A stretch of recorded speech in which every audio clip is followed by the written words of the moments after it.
Good morning बच्चों, online classes में आपका स्वागत है। आज हम आपको नया टॉपिक लेके आए हैं, eradication of the poverty and hunger, अर्थात गरीबी एवं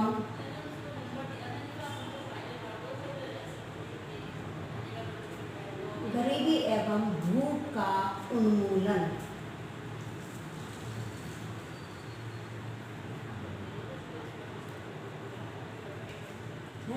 गरीबी एवं भूख का उन्मूलन। और ये जो कल मैं आपको बता रही थी मिलेनियम डेवलपमेंट गोल्स है ना, इसके अंतर्गत जो हमारा है 6 वर्षीय विकास लक्ष्य है ना, उसी के अंतर्गत हमारा ये पहला वाला है इसका गरीबी एवं भूख का उन्मूलन। तो बच्चों ये 6 वर्षीय विकास लक्ष्य है, इसका क्या ये सन 2000 में इसको 2000 में अब ये था कि इनके लक्ष्यों को इसमें क्यों लाया गया, इनको अपनाने की क्या आवश्यकता पड़ी है ना, और इसको कहाँ और कब अपनाया गया। तो बच्चों ये जो लक्ष्य निर्धारित किए गए थे 6 वर्षीय विकास लक्ष्य में, जो लक्ष्य निर्धारित किए गए थे हमारे जो 8 लक्ष्य थे, मैंने कल आपको इसको शॉर्ट में बताया था, आज मैं आपको इसके बारे में डिटेल में समझा रही हूँ। तो जो 8 लक्ष्य निर्धारित किए गए थे 6 वर्षीय विकास लक्ष्य के अंतर्गत, तो उसमें था तो ये क्या ये सन 2000 में यूएसए के न्यूयॉर्क शहर में इसकी घोषणा की गई थी है ना। और इसमें जो 8 विकास संबंधी जो 8 लक्ष्यों को निर्धारित किया था, फिर बाद में इनको मिलियन डेवलपमेंट गोल्स अर्थात 6 वर्षीय विकास लक्ष्य के रूप में जाना जाता है ना। तो हमारा आज इसमें पहला लक्ष्य है eradication of the poverty and hunger, यानी गरीबी और भूख का उन्मूलन। यानी सबसे पहले ये था इस लक्ष्य में कि संयुक्त राष्ट्र संघ के द्वारा सबसे प्रथम लक्ष्य हमारा यही था कि गरीबी और भूख का उन्मूलन करना है, यानी संपूर्ण विश्व में से सबसे पहले गरीबी और भूख को हटाना है, यानी इसको बिल्कुल जड़ से समाप्त करना है कि कोई भी व्यक्ति गरीब ना रहे और कोई भी भूखा ना रहे। जो इसके पॉइंट में आपको समझा रही हूँ, ये है हमारा गरीबी एवं भूख का उन्मूलन।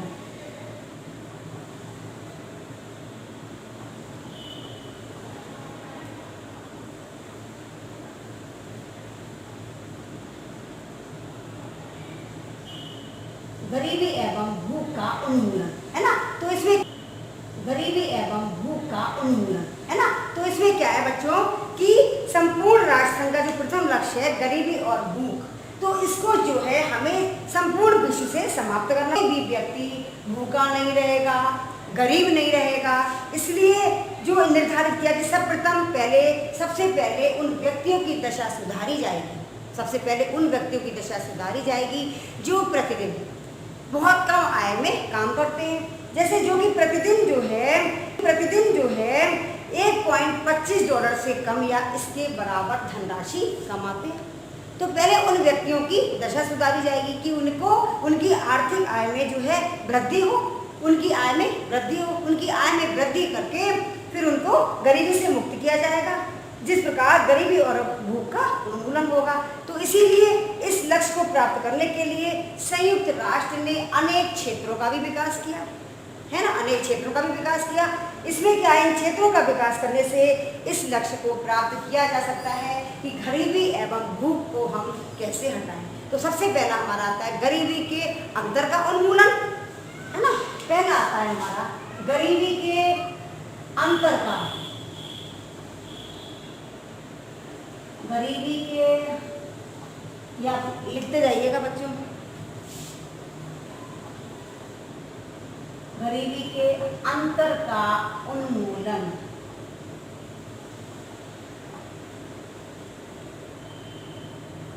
पहला पॉइंट है हमारा ये, इसके जो हमारा पहला पॉइंट है ये है गरीबी एवं भूख का उन्मूलन। इसके अंतर्गत हमारे आते हैं ये पॉइंट्स, इनको आप नोट करते जाइए कि इसके अंतर को हमें हटाना है कि संयुक्त राष्ट्र संघ के द्वारा ये निर्धारित किया गया कि गरीबी के अंतर को पूर्णतः समाप्त करना आवश्यक है, पूर्ण रूप से इसको हटाना आवश्यक है। अब प्रायः ये देखा जाता है कि कोई गरीब इंसान होता है तो वो गरीब ही होता चला जाता है, और कोई अमीर होता है तो वो अमीर ही होता चला जाता है, तो है ना। तो इसके लिए प्रत्येक राष्ट्र को उन नीतियों को अपनाना होगा जिससे धन का समान वितरण हो सके, कोई भी गरीब ना रहे, जिससे धन का समान वितरण हो सके, कोई भी गरीब ना हो। जैसे मजदूर वर्ग की मजदूरी को निश्चित करना यानी मजदूर लोग जो है काम करते हैं तो भाई उनके काम के हिसाब से उनको मजदूरी दी जाए, है ना। तो मजदूर वर्ग को उनकी मजदूरी वितरण करना, मजदूरी देना, वेतन निश्चित करना तथा उत्पादन कार्यों में सहयोग करना। जो उत्पादन कार्य होते हैं भाई उसमें उनका सहयोग करने वाले प्रत्येक व्यक्ति को उसका भाग प्रदान करना कि व्यक्ति जो जितना काम करेगा उसी के मतलब उसको उसकी आय में वृद्धि की जाएगी, जिससे गरीबी और भूख का उन्मूलन होगा। इससे भी गरीबी और भूख का उन्मूलन हो सकता है। ठीक है, अब अगला पॉइंट हमारा आता है बच्चों, राष्ट्रीय उपभोग में गरीबों का भाग। राष्ट्रीय उपभोग में गरीबों का भाग कि राष्ट्रीय उपयोग में भी भाई गरीबों का हिस्सा दिया जाएगा, है ना। तो राष्ट्रीय उपयोग में संयुक्त राष्ट्र संघ के द्वारा यह भी निश्चित किया गया कि गरीब व्यक्तियों को, है ना, गरीब व्यक्तियों को यदि राष्ट्रीय उपयोग में अधिकतम भाग निश्चित किया जाए तो प्रत्येक गरीब व्यक्ति को उत्पादित वस्तुओं के उपभोग का अधिकार प्राप्त हो सकेगा, उनको उसका अधिकार मिल सकेगा। इस स्थिति में गरीब व्यक्ति को वे सभी वस्तुएं प्रदान की जाएंगी जो एक सामान्य व्यक्ति को दी जाती हैं, है ना। तो गरीब को भी वो सब चीज़ें दी जाएंगी जैसे हमारी राशनिंग की प्रणाली है ना, जैसे जो राशन दिया जाता है सरकार के द्वारा गरीब लोगों के लिए, है ना। तो गरीब जैसे राशनिंग प्रणाली, इस योजना का अनेक उपाय करने से गरीबी एवं भूख का उन्मूलन हो सकता है।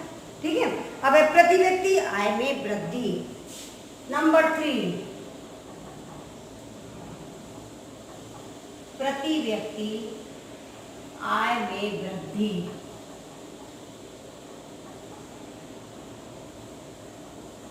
नंबर 3, प्रति व्यक्ति यानी प्रत्येक व्यक्ति की आय में वृद्धि की जाएगी। सरकार को अपने रोजगार प्राप्त व्यक्ति एवं अन्य व्यक्तियों को एवं अन्य मजदूर वर्ग के व्यक्तियों की आय में वृद्धि के प्रयास करना चाहिए। जैसे उनकी सैलरी कम है तो उनकी सैलरी को बढ़ाना चाहिए, है ना। उनकी सैलरी में जो है वृद्धि की जाएगी, उनकी सैलरी बढ़ाई जाएगी। जैसे कर्मचारी वर्ग है भाई, इसके लिए उनको कर्मचारियों के वेतन में वृद्धि करनी चाहिए। जो कर्मचारी वर्ग है ना, तो उसमें क्या उनकी आय में वृद्धि की जाएगी। कृषि उत्पादन में लगे व्यक्तियों की फसलों के समर्थन के लिए उनको मूल्य जो है वो उचित रूप में दिया जाएगा, है ना। तथा प्रति व्यक्ति की आय में वृद्धि होगी और उनको तथा देश में औद्योगिक विकास भी किया जाएगा। इस प्रकार के अनेक प्रयासों से सकल राष्ट्रीय आय तथा प्रति व्यक्ति आय में वृद्धि होगी। इससे क्या है, गरीबी एवं भुखमरी दोनों का ही उन्मूलन हो सकता है, अर्थात उनको हटाया जा सकता है। इनको जो है इनके गरीबी एवं भूख के उन्मूलन को सरलता से प्राप्त किया जा सकता है। अब हमारा आता है रोजगार दर। नंबर 4, रोजगार दर, एम्प्लॉयमेंट रेट, रोजगार दर। नंबर 4, रोजगार दर, है ना। अब रोजगार संयुक्त राष्ट्र का मानना है कि प्रत्येक राष्ट्र को अपने यहाँ बेरोजगारी को समाप्त करने का प्रयास करना चाहिए। इसके लिए उद्योगपतियों की सहायता से, यानी जो रोजगार दर है तो रोजगार दर में जो बेरोजगारी को समाप्त करना है अपने राष्ट्र में, तो क्या है, इसके लिए उद्योगपतियों की सहायता से प्रत्येक उद्योग का निर्माण करना चाहिए, है ना। प्रत्येक उद्योग का निर्माण हो, विकास हो। इसके लिए उसको विदेशों से सहायता लेकर, यानी विदेशों से सहायता ली जाए, जिससे हमारे बेरोजगार व्यक्ति जो बैठे हुए खाली, जिनको रोजगार नहीं मिला है, तो क्या उनको कंपनियों में जॉब दी जाए। तो विदेशों से उनकी आर्थिक सहायता लेकर तथा विदेशी कंपनियों को आमंत्रित करके विकास करने का प्रयास करना चाहिए। इससे क्या है बच्चों, बेरोजगारी का समापन संभव होगा तथा रोजगार दर में भी वृद्धि होगी, है ना। जब वो बेरोजगार व्यक्तियों की जॉब उसमें लग जाएगी कंपनियों में, तो इससे क्या है, उनकी बेरोजगारी दूर होगी और उनकी आय में वृद्धि होगी रोजगार की दर में। इस प्रकार से गरीबी एवं भुखमरी की स्थिति को भी समाप्त किया जा सकता है। अब हमारा आता है रोजगार प्राप्त जनसंख्या।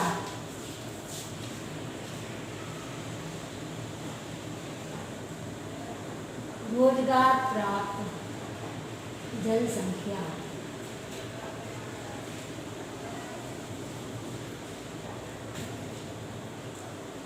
यानी रोजगार प्राप्त जनसंख्या। इसमें क्या है बच्चों, संयुक्त राष्ट्र संघ ने यह भी स्वीकार किया, संयुक्त राष्ट्र संघ ने यह भी स्वीकार किया कि रोजगार का अनुपात जनसंख्या के अनुपात में उचित होना चाहिए। अर्थात प्रत्येक व्यक्ति को परिवार में रोजगार प्राप्त व्यक्तियों की संख्या अनिवार्य रूप से होनी चाहिए। यानी हर परिवार में एक ना एक व्यक्ति की सरकारी जॉब होनी चाहिए, है ना। हर जब एक व्यक्ति की सरकारी जॉब होगी तो भाई उसकी सैलरी से क्या है, पूरे घर का खर्चा चल सकता है। तो प्रति व्यक्तियों की संख्या अनिवार्य रूप से होनी चाहिए। अर्थात इन स्थितियों में रोजगार की उपलब्धता जो है वो प्रत्येक परिवार में होगी। एक के साथ साथ एक से अधिक इन स्थितियों में रोजगार की उपलब्धता जो है वो प्रत्येक परिवार में होगी। एक के साथ साथ एक से अधिक भी हो सकती है भाई, एक से दो तीन लोग की भी जॉब हो सकती है सरकारी। तो इसके साथ साथ रोजगार प्राप्त व्यक्तियों के वेतन में इतनी वृद्धि अवश्य होनी चाहिए कि प्रति व्यक्ति आय प्रतिदिन के लिए $1.15 हो, है ना। और दूसरे शब्दों में प्रत्येक व्यक्ति की प्रतिदिन की आय $1.25 या उससे अधिक भी हो सकती है। आय $1.25 या उससे अधिक भी हो सकती है, ठीक है ना। अब आता है हमारा 5 वर्ष से कम उम्र के बालकों का वजन।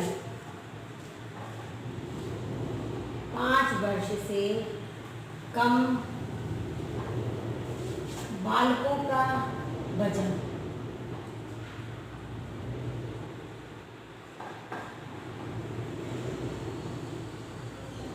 नंबर 6, 5 वर्ष से कम बालकों का वजन। अब प्राय बच्चों ये देखा जाता है कि 5 वर्ष से कम आयु के बालकों का वजन जो है प्राय कम होता है ना, अधिकतर कम होता है। वो किस कारण होता है भाई, उनको मूल में उचित पोषण का ना मिलना, क्योंकि उनको पोषण नहीं मिल पाता है। गरीबी के कारण जो है उनको पोषण नहीं मिल पाता है। कुछ माताएं जो होती हैं भाई गर्भावस्था में ठीक से संतुलित भोजन नहीं मिलना, उनका ठीक से भोजन ग्रहण नहीं करना, तो इस तरह से क्या है भाई उनके बच्चे जो होते हैं वो जन्म से ही कमजोर होते हैं। उनके बच्चे जन्म से ही कमजोर होते हैं तथा इनका वजन जो है वो निरंतर घटता जाता है ना। इनका वजन निरंतर घटता जाता है। और इस स्थिति में सरकार को ये प्रयास करना चाहिए कि प्रत्येक गर्भवती माता को उचित भोजन उपलब्ध कराया जाए, है ना। उचित बालकों का जन्म मतलब स्वस्थ बालक हो, है ना। इसीलिए इसके साथ 5 वर्ष से कम आयु के बालकों को पौष्टिक भोजन भी उपलब्ध कराना चाहिए।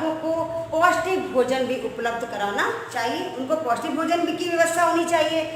तो ऐसा पौष्टिक भोजन प्रदान करने के लिए विभिन्न प्रकार की सरकार को योजनाएं चलानी चाहिए। तो जो 5 वर्ष से कम बालकों का वजन होता है बच्चों, तो उनका वजन क्या है वो कम होता चला जाता है ना। तो इसमें भी समस्या खड़ी हो जाती है। तो इसलिए बच्चों का ध्यान रखना चाहिए कि 5 वर्ष से कम बच्चों का जो है वजन कम ना हो। इसके लिए उनकी पौष्टिक भोजन की व्यवस्था करने की सरकार को योजनाएं चलानी चाहिए। और जिससे जब ये ना तो फिर इस प्रकार ना तो 5 वर्ष से कम आयु के बालकों का वजन कम होगा और ना ही भूखमरी की समस्या उत्पन्न होगी, है ना।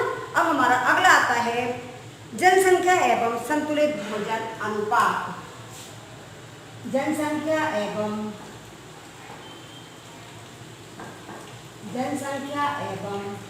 संतुलित भोजन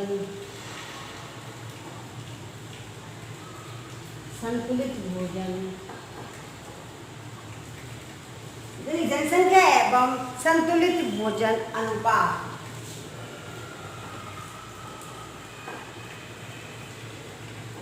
नंबर 7, ठीक है। अब ये जो है हमारा कि संयुक्त राष्ट्र संघ के द्वारा ये भी स्वीकार किया गया कि भुखमरी की समस्या को हटाने के लिए, समाप्त करने के लिए संपूर्ण जनसंख्या के अंदर असंतुलित भोजन प्राप्त करने की संख्या जो है वो कम हो सकती है ना। और दूसरे शब्दों में सरकार को ऐसी योजनाओं का संचालन करना चाहिए कि जिससे प्रत्येक व्यक्ति को संतुलित भोजन प्राप्त हो सके। यानी सरकार को जो है ऐसी भोजन की व्यवस्था करनी चाहिए कि जिससे कि संतुलित भोजन जो है सभी को प्राप्त हो सके। जब समाज में प्रत्येक व्यक्ति को संतुलित भोजन प्राप्त होगा तो भूखमरी की समस्या जो है वो धीरे धीरे खुद ही समाप्त हो जाएगी, जब ये समस्या होगी भाई, तो ये भुखमरी की समस्या जो है वो स्वयं ही समाप्त हो जाएगी।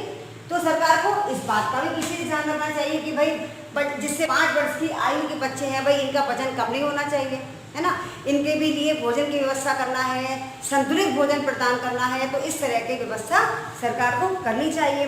तो इससे प्रत्येक व्यक्ति को जो है संतुलित भोजन प्राप्त हो सके।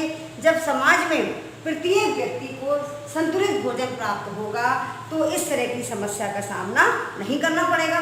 तो अब सब हमें क्या पता चला भाई इन सबसे कि जो गरीबी एवं भूख को हटाना है कि ये हमारे जो विश्व में इतनी गरीबी फैल रही है और इतनी जो लोग भूख से मर रहे हैं, तो इसको क्या हटाना है। उनके लिए इन सभी लक्ष्यों को प्रदान करना है कि भाई जिससे जो है संसार में जो है मतलब विश्व में जो है हमारा गरीबी एवं भूख का हम उन्मूलन कर सके, यानी गरीबी एवं भूख को हम बिल्कुल जड़ से समाप्त कर सके। इसीलिए इन लक्ष्यों को जो इस लक्ष्य में हमारे इन क्षेत्रों को निर्धारित किया गया है ना।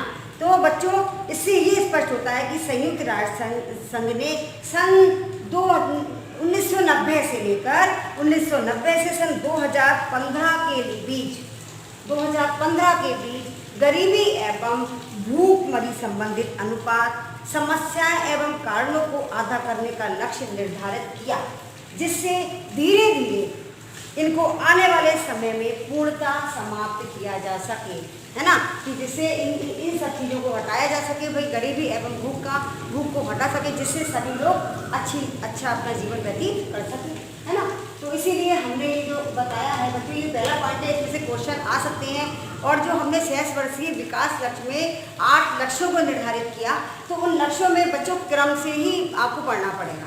जो मैंने कल आपको लक्ष्य बताए थे, तो आप वो मेरे साथ साथ लिखते जाइएगा। तो वो लक्ष्य आपको क्रम से ही याद करना है ना। कि पहला लक्ष्य क्या, पहला लक्ष्य हमारा ये आता है गरीबी एवं भूखों का उन्मूलन, है ना। तो इसमें हमने ये सब बता दी। इसमें भी इतने क्षेत्रों को लिया गया कि जिससे गरीबी एवं भूख को किस प्रकार हटाया जाए। तो गरीबी के पहले तो अंतर का उन्मूलन करना है कि कौन गरीब है। जो व्यक्ति गरीब है वो गरीब होता चला जाता है, जो अमीर है वो अमीर होता चला जाता है। तो इसलिए गरीबी के अंतर का उन्मूलन करना है, यानी हमें उसको हटाना है। राष्ट्रीय उपभोग में गरीबों का भाग, जो यानी गरीब व्यक्ति को जो है उनके भी राष्ट्रीय उपभोग में गरीब व्यक्ति को भी उनका हिस्सा देना है। प्रति व्यक्ति आय में वृद्धि, यानी हर व्यक्ति की आय में वृद्धि करनी है, बढ़ाना है उसकी आय को, जिससे उसका खर्चा अच्छी तरह से चल सके। अब रोजगार का, यानी प्रत्येक व्यक्ति को जो है भाई रोजगार भी देना है। जो बेरोजगार लोग बैठे हुए हैं, इतने सारे पढ़े लिखे लोग जो बेरोजगार हैं, तो भाई उनको क्या है, कंपनियों में उनकी जॉब लगवानी है। तो इससे भी हमारी रोजगार दर भी समाप्त होगी।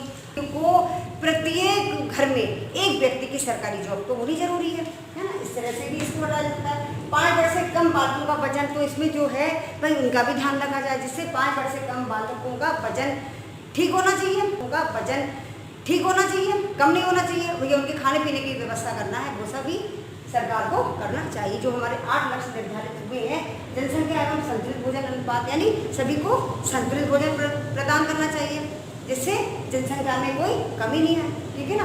तो हमारे जो हम 8 लक्ष्य हैं, कल हम आपको अगला बताएंगे। ये हमारा हो गया पहला लक्ष्य बच्चों। Thank you.